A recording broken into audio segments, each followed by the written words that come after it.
When I came back home to Europe from Africa, I discovered one small problem. To become famous in Europe, it's not enough to be white. Really, everywhere you go, white faces. Really, a lot of competition. Sometimes I feel like there must be some discount on white color in some store. Even my big belly doesn't help here. Women are not crazy about it, and when you walk in the crowd, it just bothers you. And mainly, again, big competition. So many fat guys around me. You know, European bread is amazing. Of course, it tastes great. But let's be honest. The only thing you really build from it is more belly. Everything here works differently. Take hair, for example. In Africa, most men shave their heads. Simple, practical, easy, cheap. In Europe, not at all. Men even import their hair from Turkey, for example, and from other cheap veterinary hospitals around the world. One friend once described me perfectly. He said, Victor is probably the most famous European in Africa that people can really touch. Of course, it's not fully true, but somehow he was right. I'm Czech, so maybe you can say Victor is probably the most famous Czech guy in Africa that people can actually touch. But what did he mean was not that, only the girls are crazy when they love me. No, no, no.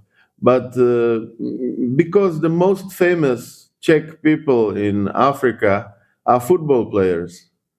And African women cannot find them, they cannot touch them, but they can touch me. You see the difference everywhere.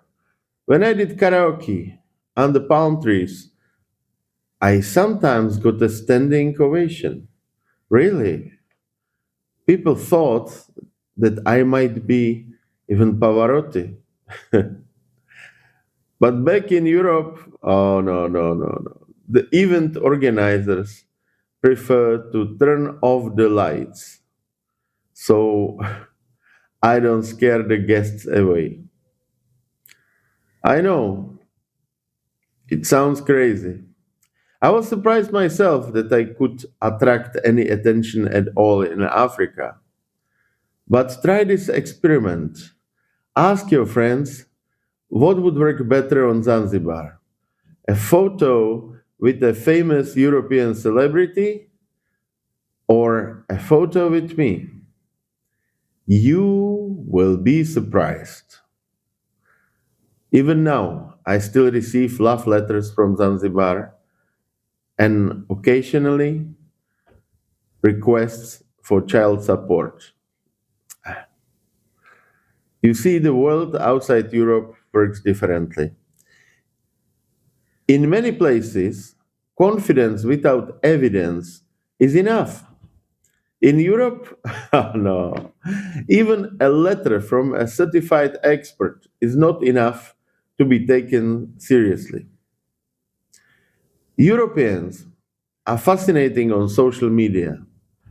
They watch everything, they enjoy everything, but they don't click like.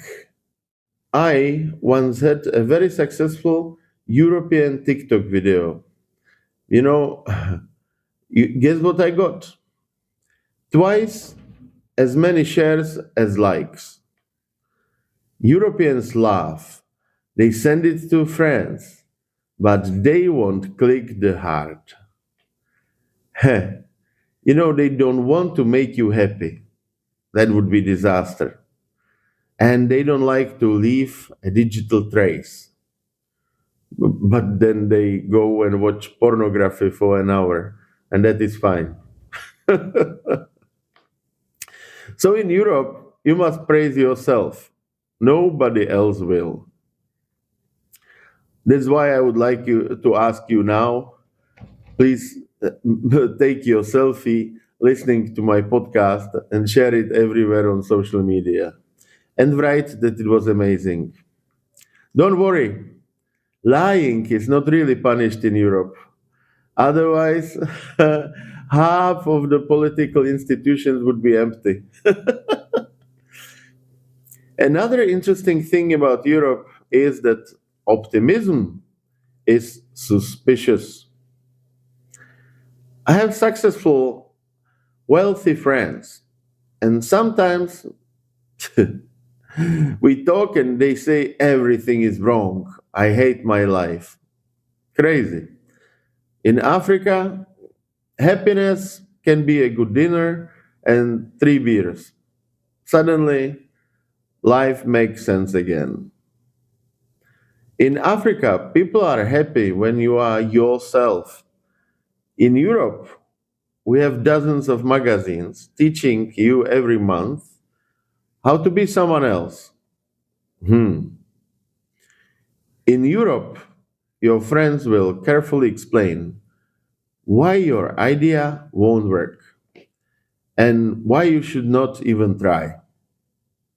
In Africa, they bless you, they share lunch with you, walk you to the airport, and truly believe you will come back as a star.